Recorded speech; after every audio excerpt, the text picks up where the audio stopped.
அஸ்மத்குருப்யோ நமஹ. ஆண்டாள் திருவடிகளே శరణం. తిరుప్పావి దివ్య ప్రబంధంలోని 4వ పాసురాన్ని ఇప్పుడు అనుసంధించుకుందాం. ஆழிமலை கண்ணா ஒன்று நீ கைகரவேல் ஆழியுள் புக்கு முகந்து கொடார்த்தேரி ஊழி முதல் ரோம்போல் மெய் கருத்து பாளியந்தோளுடை பற்பன அவன் கையில் ஆழி போல் மின்னிர் வலம்புரி போல் திரிந்து தாளாதே சேர்கமுதைத்த போல் வாழ உலகினில் பெய்திடாய் நாங்களும் மார்கழி நீராட மகிழ்ந்தேலோ రెంబావాయ్. ఇది ఒక అత్యద్భుతమైనటువంటి పాసురం. పర్జన్య దేవుడైనటువంటి వరుణుణ్ణి స్తుతించేటటువంటి గొప్ప పాసురం. ఇందులో సామాన్యార్థం విశేషార్థం రెండూ కూడా ఒకదానితో ఒకటి గొప్ప అర్థాన్ని మనకి ప్రసాదిస్తూ ఉంటాయి. ఆళిమళై కన్నా ఒండ్రు నీ కైకరవేల్. ఈ సామాన్యార్థం ఏంటంటే ఆచార్యుడు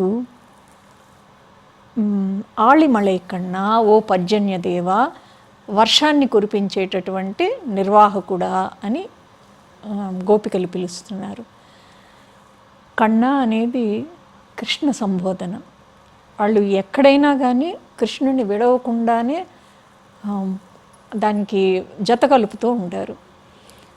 ఎలాగైతే దిక్పాలకుల్లో అగ్నిదేవుడికి అగ్ని కార్యాన్ని, వాయుదేవుడికి వాయు కార్యాన్ని ఇచ్చారో, వరుణదేవుడికి కూడా స్వామి వర్షాన్ని కురిపించేటటువంటి అధికారాన్ని సంప్రాప్తింపజేశారు. ఈ గోపికలు వర్షదేవుణ్ణి ప్రార్థిస్తున్నారు. ఏమని? వీళ్ళు అసలు ఈ వ్రతాన్ని ఎలా మొదలు పెట్టగలిగారు? ఇదివరకంటే కృష్ణుని ఎప్పుడో దొంగచాటుగా చీకట్లో మాత్రమే కలుసుకునేవారు. ఎప్పుడైతే రేపల్లెలో అనావృష్టి ప్రబలుతుందో వర్షాల కోసం అని చెప్పి పెద్దలు, కృష్ణుడు అంటే విముఖంగా ఉన్నప్పటికీ కూడా వాళ్ళు ఆ కాలంలో కూడా ఉంటారు సుముఖులు వేముకులు. ఆ విముఖంగా ఉన్నవారు కృష్ణుడి దగ్గరికి వెళ్ళి గోపికలు ఈ వ్రతం చేస్తారట, నువ్వు కాస్త సహాయం చేయంటారు. ఇప్పుడు ఏమైంది? వీళ్ళకి కృష్ణుడిని కలిసేందుకు వీళ్ళల్లో వీళ్ళు ఇదివరకు ఒక్కొక్కరే రహస్యంగా వెళ్ళేవారు. అలాంటిది ఇప్పుడు అందరూ కూడా కలిసి ఒకళ్ళనొకళ్ళు మేల్కొల్పుకుంటూ అందరూ కలిసి కూడా ఆ తెల్లవారుజామున కృష్ణ సమాగమనానికి వెళుతూ ఉన్నారు. అది వీళ్ళకి గొప్ప ఆనందం. ఇప్పుడు ఆ ఆనందం నెరవేరాలి, వీళ్ళకి అనుమతి ఇచ్చినట్టు పెద్దలు సంతోషపడాలంటే ఏం చేయాలి? వర్షాలు కురవాలి. ఆ వర్షాలు కురవాలంటే వరుణదేవుణ్ణి ప్రార్థించాలి. ఈ పాసురంలోని గొప్ప మహిమ ఏంటంటే ఈ రోజుకి కూడా ఇవన్నీ ఎప్పుడో ఎక్కడో చెప్పినవండి, ఇవన్నీ నిజంగా జరుగుతాయి అంటే నిజంగా జరిగాయి. ఎప్పుడు అని అంటే గత దశాబ్దంలోనే, సరిగ్గా సంవత్సరం గుర్తులేదు కానీ, శ్రీరంగంలో కావేరీ నది దాదాపు ఎండిపోయింది. ఇసుకే ఉంది నదీ తీరం అంతా, నదీ తటం మొత్తం. ఆ ఇసుకలో కావేరీ నది మధ్యలో నిలబడి భాగవతోత్తములందరితోనూ పరమహంస పరివ్రాజకులైన జియర్ స్వామి వారు ఈ ఆళిమళై కన్నా అనే పాసురాన్ని అనుసంధింపజేశారు. ఎప్పుడైతే ఒకరు కాకుండా అందరూ కలిసి సామూహికంగా ప్రార్థిస్తారో, పారాయణ చేస్తారో ఆ శక్తి అమోఘం. ఈ ఆళిమళై కన్నా అనే పాసుర అనుసంధానం వలన దాదాపు ఒక 4 రోజుల్లోనే ఎటువంటి కుంభవృష్టి కురిసింది అంటే ఈ రోజుకి కూడా అక్కడ నీటి కరువు లేదు. అది ప్రత్యక్ష తార్కాణం ఈ పాసురం యొక్క మహిమ. నిజంగా దీనికి మంత్రశక్తి, శబ్దశక్తి ఉందా అంటే ఉంది అని నిరూపించారు. మనం దాన్ని నిరూపించుకోవడానికని కాకుండా మన ఆత్మ ఉద్ధరింపబడడానికి, లేదా ఒక బాహ్య ప్రపంచంలో మనం ఏదో తీవ్ర కష్టంలో ఉన్నప్పుడు గొప్ప ఆధ్యాత్మికత మనతోటి సాధన కుదరదు. అలాంటప్పుడు ఆ కష్టం నెరవేరడం కోసమైనా స్వామి ఇహలోకంలో నాకు ఈ కష్టం తీరాలి, నేను అందుకోసం ఈ తిరుప్పావై ధనుర్మాస వ్రతాన్ని ఆచరిస్తున్నానని సంకల్పం చేసుకోండి, ఈ వ్రతం ఫలిస్తుంది. అంతటి అమోఘమైనటువంటి ఈ ఆళిమళై కన్నా అనే పాసురంలో బ్రహ్మ పదార్థాన్ని ఎవరైతే ఆస్వాదిస్తారో వారే ఆచార్యులు. భగవంతుడు ఎవరు? సముద్రుడు. ఆ సముద్రుడు మనకి నేరుగా మన దాహాన్ని తీర్చడు. ఎందుకనంటే వేద విద్య కానీ, ఉపనిషత్తులు కానీ, అరణ్యకాలు కానీ ఇవన్నీ కూడా చాలా కష్టమైనటువంటి వేదాంత సారాన్ని ఆచార్యుడు మేఘరూపంలో ఆస్వాదించి తను సంపూర్ణంగా తీసుకుని మనకు అందిస్తారు. అందుకని ఈ వర్షదేవుణ్ణి నిండైన మేఘమా అని చెప్పి వీరు శ్లాఘిస్తున్నారు. ఆళియుల్పుకు, నువ్వు నడి సముద్రంలో ప్రవేశించాలి. వీళ్ళు పర్జన్యదేవ అని ఆళిమళై కన్నా అనగానే ఆయన పరవశించిపోయి నేను వర్షం కురిపించేస్తానంటే ఆగు ఆగు, అలా కాదు, ఒక క్రమంలో నువ్వు వర్షాన్ని కురిపించాలని చెప్తారు. ఎలా కురిపించాలట? నువ్వు మొదట నడి సముద్రంలోకి ప్రవేశించాలి. సముద్రం ఏంటి? అగాధము, అనంతత్వం. ఆ సముద్రంలో మధ్యలోకి వెళ్ళి నువ్వు నిండుగా జలాల్ని క్రోలాలి.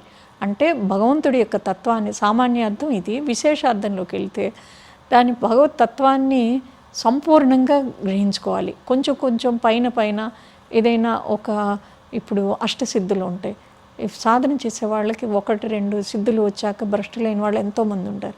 ఇవేమీ వద్దు, నువ్వే కావాలి అనుకోవడమే శాశ్వతం, ఉన్నతమైనది. ఆ దశ పొందిన వాళ్ళు ఈ మేఘుడు అనమాట. ఆ మేఘుడే ఈ ఆచార్యుడు. ఈ ఆచార్యుడు ఏం చేయాలి? భగవంతుని యొక్క దివ్య గుణాలని సంపూర్ణంగా ఆస్వాదించాలి. ఆస్వాదించాలంటే సముద్రంలో మధ్యలోకి ప్రవేశించాలి. ఆళి ఇల్పుక్కు, నడి సముద్రంలో ప్రవేశించాలని వీరు గోపికలు వరుణదేవుడికి విన్నవించారు. తర్వాత ముగండుకొండు, పూర్తిగా సముద్ర జలాల్ని తాగు. ఎలా అంటే సౌలభ్యం, పరత్వం అనేది పొందితేనే పరిపూర్ణ అనుభవం. సౌలభ్యం అంటే భగవంతుడి సౌలభ్య గుణాన్ని గనక సంపూర్ణంగా ఆస్వాదిస్తే ఒక విధమైన ఇంతే కదా భగవంతుడు అని చెప్పి ఒక అనాదరం ఏర్పడుతుంది. పరత్వం అంటే ఏంటంటే జ్ఞానులు, పండితులు వాళ్ళందరూ కూడా భగవంతుడిని చేరడం ఎంత కష్టం అనేది చెప్తూ ఉన్నప్పుడు మనకి భయం వేస్తుంది, చేరలేమేమో అని. అలా కాకుండా భగవంతుడి యొక్క సౌలభ్యాన్ని, పరత్వాన్ని కూడా సమంగా స్వీకరించి ఆ పరిపూర్ణ అనుభవాన్ని పొందినటువంటి ఆచార్యుడు ఎలాగైతే శిష్యులని కృప చేస్తారో ఆ విధంగా ఈ పర్జన్యుణ్ణి నువ్వు సముద్రంలోకి వెళ్ళి తృప్తిగా కడుపు నిండా తాగమని వీళ్ళు చెప్తున్నారు.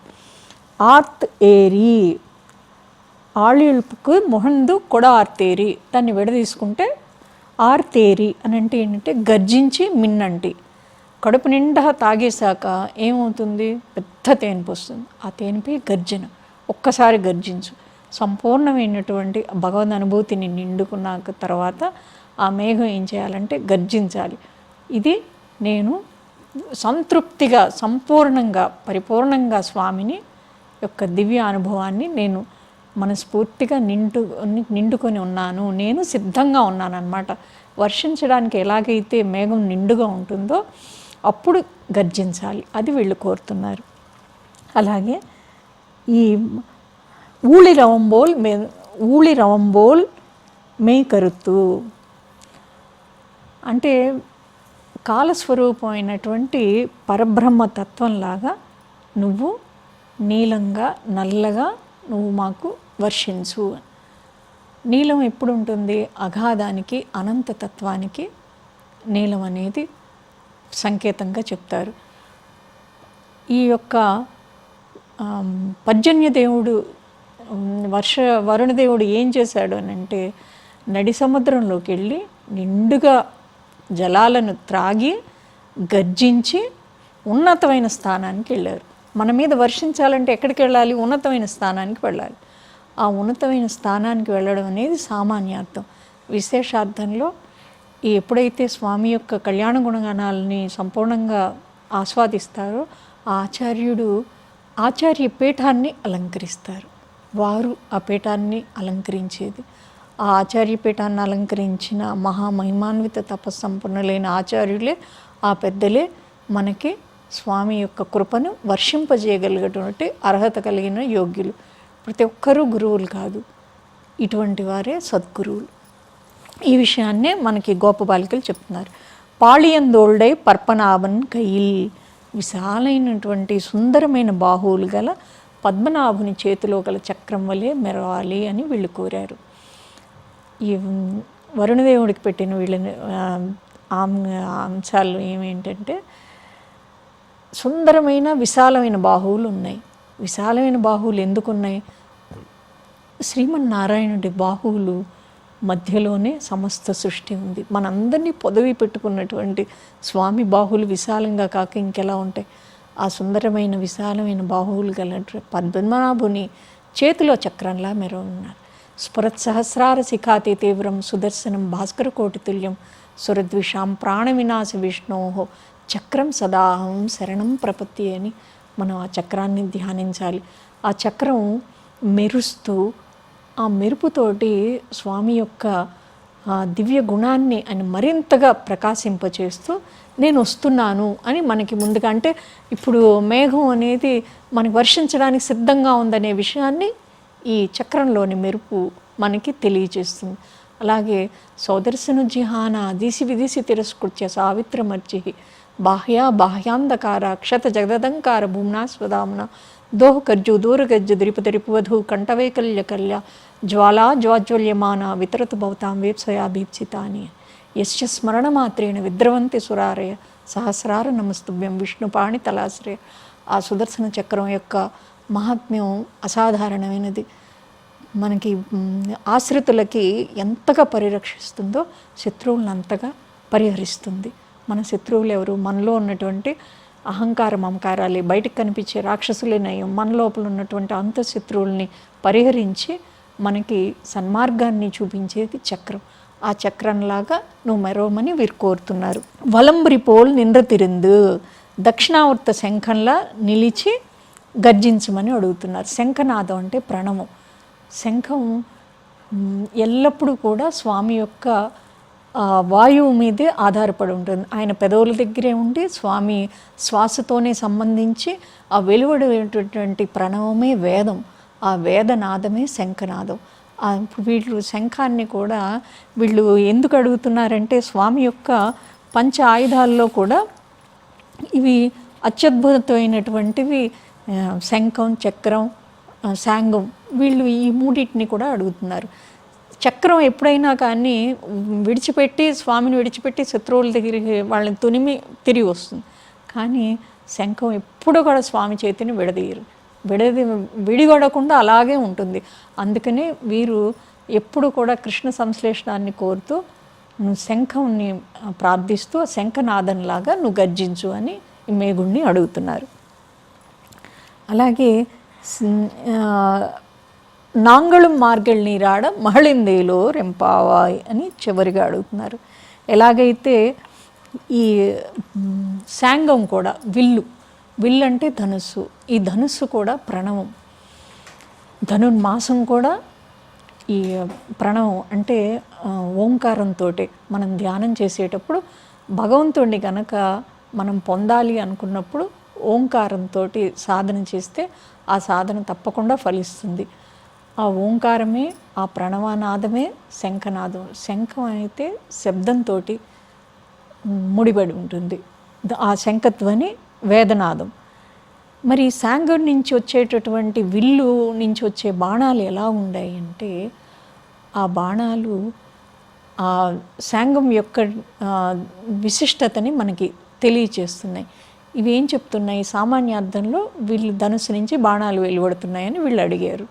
కానీ విశేషార్థం చూస్తే ఒక మంత్రం యొక్క శబ్దశక్తిని శంఖం తెలుపుతుంటే అర్ధశక్తిని ఈ బాణాలు తెలుపుతున్నాయి. రాముల వారి బాణాలు వేశారనుకోండి, కొంతమంది శత్రువులకి అది దుఃఖం, మన తస్మదీయులందరికీ కూడా అది ఆనందాన్ని కలిగిస్తుంది. కానీ ఈ సాంగం నుంచి వచ్చేటటువంటి బాణాలు సమస్త లోకానికి కూడా ఆనందాన్ని కలిగిస్తాయి. ఎందుకనంటే అది భగవద్ అనుభవాన్ని వర్షింపజేస్తున్నాయి. అందుకనే వీరు భగవద్గుణానుభవ వర్షాన్ని కలిగించేటటువంటి ఈ ఆచార్య కటాక్షాన్ని ఈయన వరుణదేవుడు కురిపించాలని వీళ్ళు కోరుతూ ఉన్నారు. అలాగే ఆచార్యులు కూడా మేఘ సదృశుడని ఎందుకని అంటారంటే మేఘం నిండుగా ఉండి నెమ్మదిగా కదులుతుంది. ఎలాగైతే గర్భిణీ స్త్రీలు నెమ్మదిగా మెట్లు ఎక్కుతూ ఉంటారో ఆ విధంగా ఈ మధ్యలోకి వచ్చి కురవడానికి సిద్ధంగా ఉంటుంది. ఆచార్యుడు కూడా తనలో ఉన్నటువంటి ఈ భగవద్ అనుభూతిని సంపూర్ణంగా నింపుకొని శిష్యుల మీద వర్షించడానికి వస్తారు. అలాగే ఇది ఎడారి, ఇక్కడ నీళ్ళు అవసరం, ఇక్కడ ఎక్కువ వర్షం కురిపిస్తాను, ఇది పంట పొలాల్లో ఇక్కడ తక్కువ వర్షం కురిపిస్తాను, అలాంటి వివక్ష మేఘానికి ఉండదు. అలాగే ఆచార్యుడు కూడా ఈయన నిత్యాగ్నిహోత్రి, ఈయన ఎంతో కర్మానుష్ఠానపరుడు, ఈయన మీద ఎక్కువ వర్షిద్దాము, ఇతను ఏమి అసలు పని చేయడు, లెక్క చేయడు, అందరి మీద సమానంగా వర్షిస్తాడు. ఎందుకంటే ఈ సమస్త సృష్టి కూడా భగవంతుడి యొక్క సృష్టి కాబట్టి అదే సమత్వ భావన ఆచార్యుల్లో కూడా ఉండి, ఆచార్యుల యొక్క లక్షణాలన్నీ కూడా మనకి ఈ వరుణ దేవుడితోటి వాళ్ళు సామీప్యాన్ని ఆరోపిస్తూ గోపికలు ఆచార్యుని యొక్క కటాక్షం పొందడం ద్వారా ఈ భగవద్ అనుభవ వర్షాన్ని పొందితే ఇహలోకంలో రేపల్లిలో ఉన్నటువంటి పంట పొలాలన్నీ కూడా సస్యశ్యామలై సమృద్ధిగా ఉండి, ఎప్పుడైతే పొలాలు ఆ పచ్చదనం ఉంటుందో గోవులకి సరైనటువంటి పచ్చిమేత అనేది సమృద్ధిగా ఉండి సహజమైనటువంటి బలంతో పుష్టిగా ఉండి అవి పాడిని సమృద్ధిగా ప్రసాదిస్తాయి. ఆ రెండు బాహ్యంగా జరిగినప్పుడు గోపికల కోసం కృష్ణుడిని కలవకుండా అడ్డుపెట్టిన వారందరూ కూడా సంతోషిస్తారు అని ముందుగా వాళ్ళు సంతోషించడానికే కావాలి, తర్వాతే మా సంగతి. మాకు కృష్ణ సమాగమం ఏర్పరచడానికి అడ్డంకులు అనేటువంటి వాటిని తొలగించుకుంటూ కాలాన్ని స్మరిస్తూ నియమాలని పాటిస్తూ పరమపురుషుడి పాదారవిందాలని స్మరిస్తూ ఈ పర్జన్య దేవుడి యొక్క కృపతోటి రేపల్లి అంతా కూడా సుభిక్షంగా ఉండాలి అని చెప్పి గోపికలందరూ కూడా ఈ పాసురం అనుసంధిస్తూ ఆళిమళై కన్నా అంటూ కృష్ణుడిని సంబోధిస్తూ వర్షదేవుడు యొక్క కృప ఆచార్యుడి ద్వారా విశేషార్థంతో మన ఆత్మ, మన హృదయ క్షేత్రాలు ఎలాగంటే అవి ఈ ఇహలోకంలో ఉన్నటువంటి విషయ భోగాసక్తుల చేత, విషయ వాంఛల చేత అవి గట్టిపడిపోయి ఉంటాయి. వాటి మీద ఈ జల్లు పడినప్పుడే అవి మెత్తబడతాయి. అప్పుడు భగవద్భక్తి అనేటటువంటి విత్తనం మొలకెత్తుతుంది. ఆ నాటినటువంటి ఆ విత్తనాన్ని ఎవరు నాటుతారు? ఆచార్యులు నాటుతారు. ఆ నాటినటువంటి విత్తనాన్ని జాగ్రత్తగా పరిరక్షించుకోవడానికి మంచి మాటలు, సత్సంగం ద్వారా తెలియజేసుకుంటూ వాటిని పరిరక్షించుకుంటూ ఉన్నప్పుడు అసలైనటువంటి అష్టాక్షరిలోని రహస్యత్రయ మంత్రార్థాన్ని పెద్దల ద్వారా తెలుసుకుంటూ ఉన్నప్పుడు ఎండకి కానీ వానకి కానీ ఆ పంట పాడవకుండా మన మనసుల్లో ఎక్కడో మొలకెత్తినటువంటి చిగురించినటువంటి ఆ కృష్ణ భక్తి అనేది దినదినాభివృద్ధి చెంది మనకి ఇహలోక సంపదలని, పరలోకంలో స్వామి యొక్కతో సాయుధ్యాన్ని అంటే శాశ్వతమైనటువంటి మోక్షాన్ని ప్రసాదిస్తుందని ఈ 4వ పాసురం ద్వారా అమ్మవారు మనకి తెలియజేస్తున్నారు. ఈ 4వ పాసురమైన ఆళిమళై కన్నాలో ఆండాళ్ళ గోపిక మనకు శంఖంలాగా ధ్వనించమంటారు. అంటే పంచాయత స్తోత్రంలో శంఖాన్ని గురించి చెప్తున్నప్పుడు విష్ణోర్ముఖోత్థానిల పూరితస్య యస్య ధ్వని దానోదర్పహంత తం పాంచజన్యం శశకోటి శుభ్రం శంఖం సదాహం శరణం ప్రపద్యే. శశకోటి శుభ్రమైనటువంటి ఆ పాంచజన్య శంఖం సదా స్వామిని చేరి ఉంటుంది. అదేవిధంగా నిరతిశయ శాశ్వతమైనటువంటి స్వామితోటి సమాగమాన్ని గోపికలు పొందాలని కోరుతున్నారు. వారి యొక్క ఉపాయము, ఉపేయము, పాధేయము, వారి యొక్క సంపూర్ణ కృష్ణ సంశ్లేషణమే వారి యొక్క పరమావధిగా భావిస్తారు. అందుకని ప్రతి స్వామి యొక్క ఆయుధాలు కూడా వారికి అందమైనటువంటి, వారికి ఇష్టమైన వస్తువులుగా కనిపిస్తాయి. చక్రాన్ని చూస్తే భయపడతామా? మనం ఎందుకు భయపడతాం? శత్రువులు భయపడాలి. స్ఫురత్ సహస్రారసికాతి తీవ్రం అన్నట్టు ఆయన యొక్క చక్రం యొక్క వాడి అయినటువంటి కొనలు ఏ విధంగా అయితే శత్రువుల యొక్క దునుమాడతాయో అదేవిధంగా మనలో ప్రతిరోజు తలెత్తేటటువంటి చెడు భావనలను సుదర్శన చక్రాన్ని ఈ ఒక్క శ్లోకాన్ని నిత్యం అనుసంధించుకుంటూ పిల్లలకి సైతం మనం కనుక నేర్పగలిగితే కనుక వారికి ఎదురయ్యేటటువంటి, మన ఇంటి నుంచి బయటకు వెళ్ళాక తిరిగి క్షేమంగా వస్తామో లేదో అనుకునేటట్టు భయపడే రోజులు ఇవి. దాని నుంచి కాపాడడానికి సుదర్శన చక్రానికి సంబంధించిన ఈ శ్లోకాన్ని నేర్పిస్తే కనుక ఎంతో విశేషమైన మంచి ఫలితాలను కలిగిస్తుంది. అందుకని ఆ చక్రంలాగా మెరవమని వారు కోరారు. ప్రతిదీ కూడా ఒక ఉపమానం కోసమో ఉపమేయం కోసమో ఆండాళ్ళ తల్లి పాసురంలో చెప్పలేదు. ప్రతి దాని వెనుక ఎంతో గుహ్యమైనటువంటి రహస్యార్థం ఇమిడి ఉంది. అలాగే శంఖం కూడా, ఆ శంఖనాదం అన్నది ఎంతో పవిత్రమైనది. ఒక్కసారి ఆ శంఖనాదాన్ని గనక మనం విన్నప్పుడు మనలో ఉన్నటువంటి మన మనసులో, చంచలమైన మనసులో అస్తమానం అన్ని వైపుల నుంచి వచ్చేటటువంటి చెడు భావనలన్నీ కూడా పటాపంచలైపోయి సద్భావనలు నిండుతాయి. ఎప్పుడైతే మీ మనసు మంచి సానుకూలమైనటువంటి సంకల్పంతో ప్రారంభం అవుతుందో ఆ రోజు మీకు ఏ పనైనా కానీ కష్టమైనా కూడా మీకు అతి సాధ్యం అయ్యేది మీ అంతటి మీరే గమనించదగిలేటటువంటి అద్భుతమైనటువంటి ప్రాచీనమైనటువంటి ఈ వాంగ్మయంలోనే ఇమిడి ఉందని మనం గ్రహించుకోవాలి.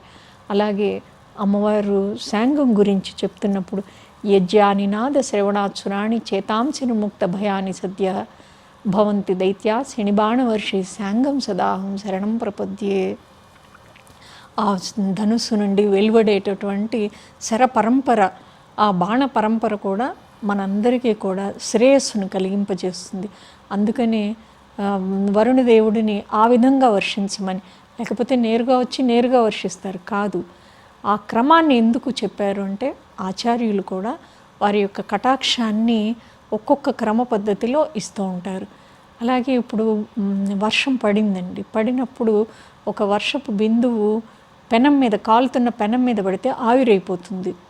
కానీ ఒక ముత్యపు చిప్పలో పడితే ముత్యం అవుతుంది. తామరాకు మీద పడితే అది ఒక ముత్యంలాగా మనకి భలే అందంగా ఆకును అంటుకోకుండా ప్రకాశిస్తూ అది భాసిల్లుతూ ఉంటుంది. అలాగే ఆచార్యులు కూడా ఒక గొప్ప ఉపదేశాన్ని అందించారు. ఒక తిరుప్పావై కానీ, తిరువాయుమొరి కానీ, భాగవతం కానీ, భగవద్గీత కానీ, రామాయణం కానీ, దానిని అందిపుచ్చుకున్న వేరు భిన్నమైనటువంటి వ్యక్తుల యొక్క యోగ్యతను బట్టి వారిలో ఆ స్పందన కలిగి వారి జీవితంలో అవసరమైనటువంటి మేలు అనేది కలుగుతుంది.